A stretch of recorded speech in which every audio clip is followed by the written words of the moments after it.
Hello, I have some examples that are similar to 7 through 12 on page 637. Okay, problem A here, we have the square root of 8 plus the square root of 24 plus the square root of 18. The first thing we're going to do is we're going to simplify these. 8 is the same thing as 2 times 2 times 2. So I can rewrite it as the square root of 2 times 2 times 2. 24 is the same thing as 6 times 4,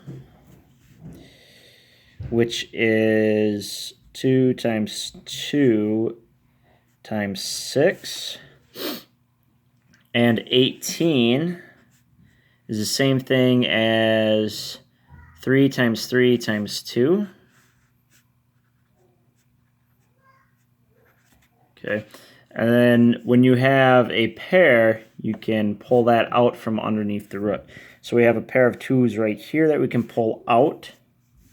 So the square root of 2 times 2 times 2 is the same thing as 2 times the square root of 2. Okay, we have a pair of 2's right here. We can pull those outside of the root. We have 2 2's, so we can pull 1 2 outside. That's 2 root 6. And then right here on the end, we have a pair of 3's, so we can pair those together and pull a 3 out of that. So that's 3 root 2. So now, after we've done this simplifying, we do notice that we have two common terms. 2 root 2 and 3 root 2 can be added together because they both have the square root of 2 under the root. The 2 root 6 we cannot combine with that because it has a different number under the root.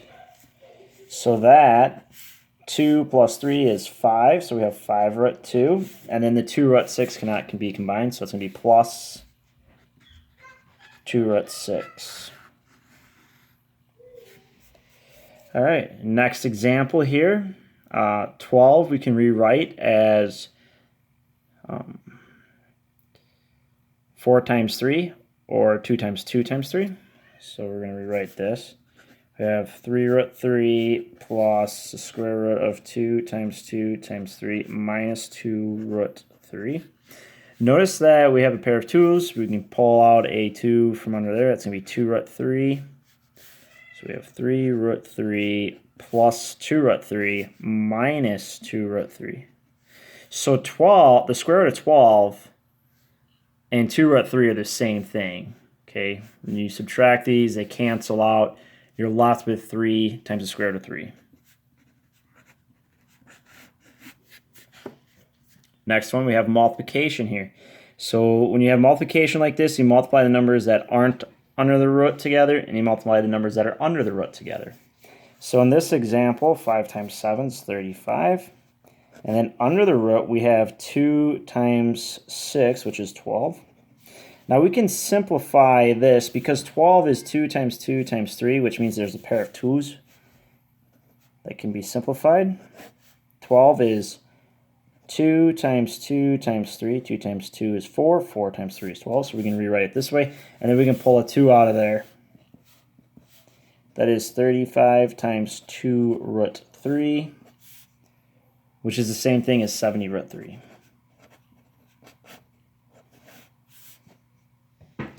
Next one, just another multiplication symbol here, or problem here. You do 5 times 3 is 15. The square root of 7 times the square root of 7 is 7. And then 15 times 7 is going to be 70 plus 35, which is 105. Okay, and now we got the distributive property down here for part E.